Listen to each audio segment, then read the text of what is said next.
Hey y'all, it's Kelly Clarkson with Wayfair, where delivery and setup are as easy as a few taps on your phone. Picture this. You're relaxing in an old hammock, scrolling Wayfair's app when you spot it. A brand new patio set. Next thing you know, Wayfair delivers it right to your patio and sets it up. Oh, you need a new grill too? All right, Wayfair's got you covered. With Wayfair's room of choice delivery and fast expert setup on qualifying orders, life gets a little easier. Visit wayfair.com or the Wayfair app. Wayfair, every style, every home. Is email dead? And if not, what are some tips to keep it alive? Stay tuned and find out. Welcome. Okay, here's the question. Serious? How are we dark horses? You know, the ones everyone is betting against, the ones they don't expect to win, place, or even show on the track, and they'll even laugh on us when we talk about trying. How do we show the world our greatness and triumph? Come on. Well, that's the question, and this podcast will give you the answers. Let's go. This is The Dark Horse Entrepreneur. My name is Tracy Brinkman. And push it up. What is up? What is up?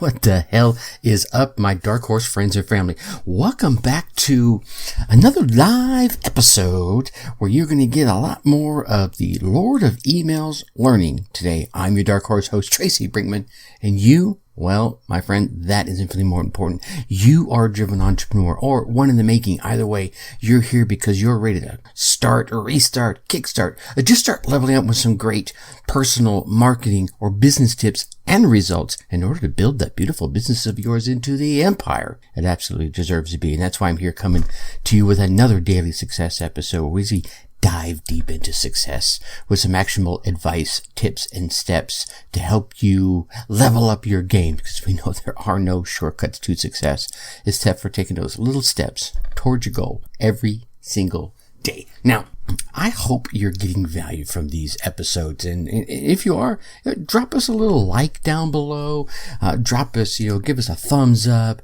some kind words in the comments, and obviously if you're listening to this on the, I got some comments already, on the podcast, then go ahead and hit us up on the subscribes and the ratings, put some kind words in the reviews. That lets those podcast platforms out there know that you're getting that value. They lift us up a little bit in the rankings so that we can reach more driven entrepreneurs just like you. Hey, hello, how's it going?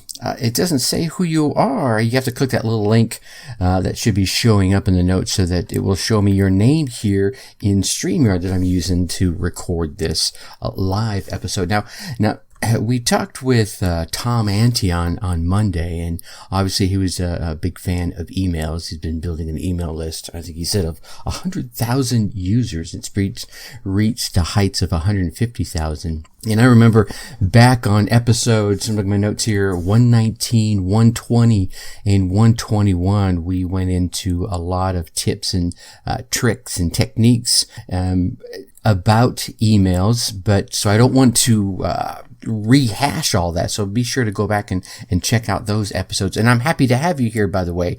But I do want to kind of glaze over some of them and give you a new one, which is, the email kind of is that one ring to rule them all. Obviously I'm a Lord of the Rings fan. But let's go through, that's about 7 tips we got here. And I think one thing to remember when it comes to emails is that each element of the email should do one job. I mean, I've seen so many folks use emails and try to do so many things in each one of the elements that they end up really not accomplishing anything at all. So if we break these down into the 2 key elements, one is the subject line. And the only job of the subject line in an email is to get them to open that email up. That's it, right? Don't be trying to pitch them in the subject line or anything else. You want to catch their eye, make them go, I wonder what he's talking about here. Pique their curiosity, get them to open the email. Then in the body of the email, the job of the body of the email is to get them to click the link to take them to tell them the rest of the story. So you want to obviously take that interest you've piqued build on it, engage them some more, and then share some information and then get them to click through on the link. And that leads right into tip number 2 I want to share with you today is keep it short and sweet. We don't need these long dissertations. I think there are times when that will make sense. But so many times you see there's folks that they just do these long emails over and over and over again. I don't know about you, but I don't read them all. Now, I do have one marketer that emails me, and they're usually very short and succinct, and they make sense. A couple of paragraphs, right to the point. You want to know more? Here's the link. Bing, bang, boom. But when they send me a long one, it's like, okay, this is different. All right. And I'll read a little further, and then they make sense. So if you're going to do that, do it infrequently. And then make sure it makes sense. And then the next thing is you want to train your subscribers to click the link. And the best way to do that is to have a link in every email, right? If you just, you send an email every once in a while and you never put a link in, all of a sudden there is a link. Well, they're like, oh, I don't want to click that, right?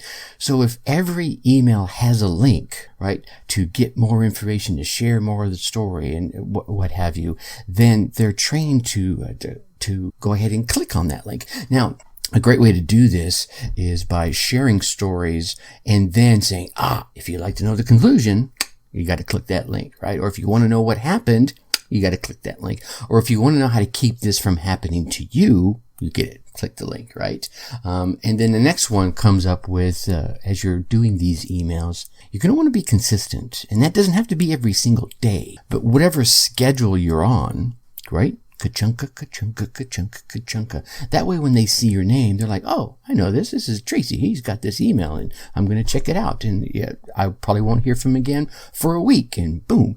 Don't send out an email and then wait 6 weeks to send out another one, because sometimes people get blasted with so many emails like, who is this guy? Delete, right? And I think another good thing about consistency is consistency breeds familiarity. You like how my tongue just tripped over my eye teeth? I couldn't see what I was saying. Familiarity breeds comfort, and comfort breeds trust, right? So you want to keep that consistency. If that's once a week, if that's twice a week, you're going to send them something on Tuesday and Friday, whatever it is, keep going. And then as you're able to, especially with the technology we have nowadays, personalize. As you get little bits of information personalized, at least their name, right? Bam, I'm going to drop this in here. And so instead of it saying, hey, user, right, it says, hey, Tracy, hey, John, hey, Jane. So it just brings them in a little bit more. And then segment your list, right? So as you build your list, sometimes they came in through this channel via maybe your lead magnet. Maybe they came in through your podcast. Maybe they came in through you just engaging with you. Different avenues means they have different core likes, different reasons they came on board. And then as you segment that, you can focus your emails towards that group of folks. So I know for me, I'll have 2 group of folks right now. One group of folks that are really focused on podcast guesting, and then another group of folks that are really focused on podcast hosting. Now, could they cross over? Absolutely, right? But as a core message, I want to focus on what their key interest in. And then last but not least, certainly you want to tell story as much as you can. Be the storyteller. Okay, got another Lord of the Rings fan in the audience listening to us. Absolutely. What a great movie. And I read the books way back when I was young. I turned my daughters onto them, bought them a set of the entire trilogy, and I know the pages were worn thin.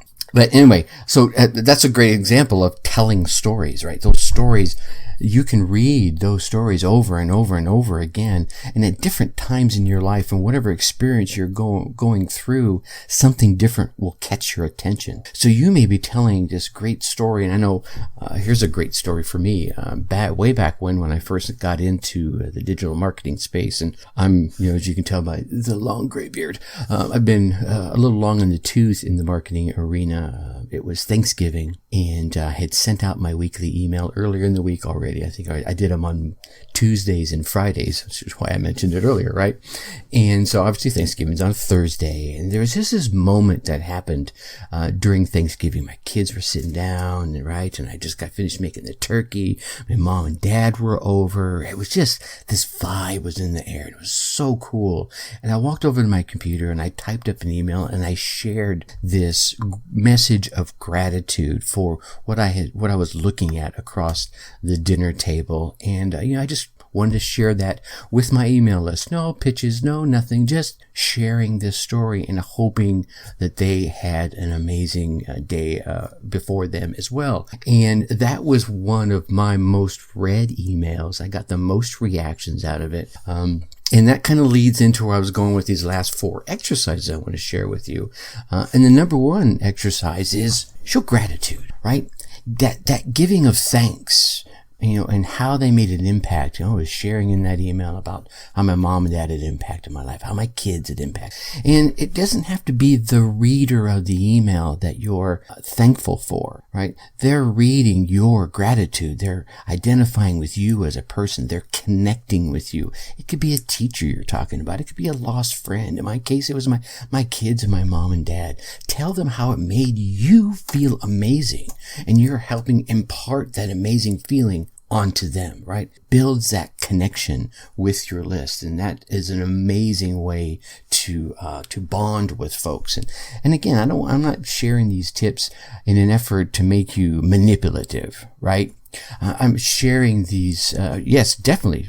Please message me and let's connect. So in the chat here, and I can't see their name, said they were going to be messaging me. And anyone listening to this before or after, please feel free to hit me up on emails, Tracy@darkhorseschooling.com, or on Facebook or on LinkedIn. I am happy to connect with folks and help in any way I can. And that leads right in to the next exercise I want to share with you is ask for help.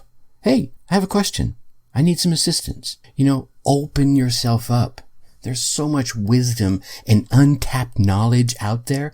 The list of people you have on your email have such a diverse set of backgrounds, I can almost guarantee it. And trust me, they'll be flattered that you're asking for the help, and they might even provide you some insights that could change your life or change your business. Plus, and you've heard me say this, you always want to be listening to your tribe anyway, right? So it's a great way to get valuable tips and insights on how you can better serve them. But at the same time, you're showing, what? I'm human, just like you. I'm just like you, which is one of the great connectors. Another exercise here is to do something unexpected, right? I think the key here is to develop something openly and creatively. Maybe you put yourself in their shoes and think about it for a minute. What kind of challenges are they going through right now? And how can you help them with that challenge? And just give it to them, right? Remember we talked about this earlier this week, I believe it was. Do something valuable and give it away.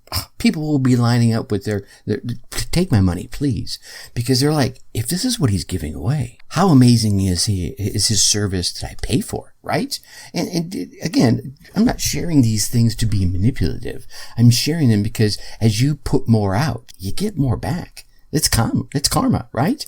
Okay. And maybe there's somebody out there who's, having trouble with their emails. And maybe there's someone out there having troubles making that first sale or, making a connection. And you figure out, here's how I can help them. Put it out there. Hey, I know Jake could help John, and let me tell you all about Jake. And you send that email out, and folks going, oh my God, that's what I needed. And then they want to cut, and then there's that whole thing about reciprocity come all the way around. And I think finally, and this is one that could be challenging, and hear me out, expressing an opinion. I get it. There are so many opinions out there. They're like buttholes. We all have one. Some of us have multiple opinions. But I'm not talking about expressing an opinion in order to convince someone to come over on your side. I'm talking about building up your skills in communication and leadership that you can express your opinion in such a way that you're sharing without offending. right? You don't have to say, you know what, I think McDonald's is the greatest restaurant on the planet, and if you don't think so, you're a jerk, you're a butthead, you're an asshole, whatever it is. You don't have to be like that. You can express what it is you like about something without putting forth the thought that if you don't agree with me, you're a jerk. You know what I'm saying? So expressing opinion is certainly a great way to start a dialogue. I know my former sister-in-law was polar opposite to me when it come to political views, but we were able to have some amazing conversations because neither one of us were trying to force our opinions upon the other. It was like, hey, this is what I think, this is what you think. Well, I never thought about it that way. You know, so you can have that dialogue, that exchange. And if one of you moves your needle one way or the other, fine. If you don't, fine. It's okay. But express an opinion. Here's the thing, or especially when it comes to your email list, having an opinion. You know, don't be all milquetoast, wishy-washy, right? I don't know. What do you think? No, have an opinion. And if you don't have an opinion, share why you don't have an opinion. Well, I've never tried it. I've never used that service. I don't know that person. So I really can't share an opinion. If you've heard something good, bad, or ugly, just share it like that. But have an opinion and be willing to express it. Here's the fun thing when it comes to emails. You're going to have to go through Minas Ithil to get to your Middle Earth, and you don't have a Gandalf to guide you, right? Oh, well, maybe you do. I mean, yeah, I do have the beard, yeah? Anyway, learn to control that one ring of email that can control them all in a way that you know will help them by getting them to open up the email with the subject, by giving to your tribe, by expressing your opinion so that you can reap the rewards greater than any dragon's treasure. Yeah? All right, my Dark Horse friends and family. Tomorrow we're going to be chatting about social media trends that you're definitely going to keep an eye on. All right. Until next time, or actually until tomorrow, I'm going to leave you as I always do. Think successfully and take action. Thank you for listening to the Dark Horse Entrepreneur Podcast. Thanks for tuning in. Check us out at www.darkhorseschooling.com. All right. My name is Tracy Brinkman.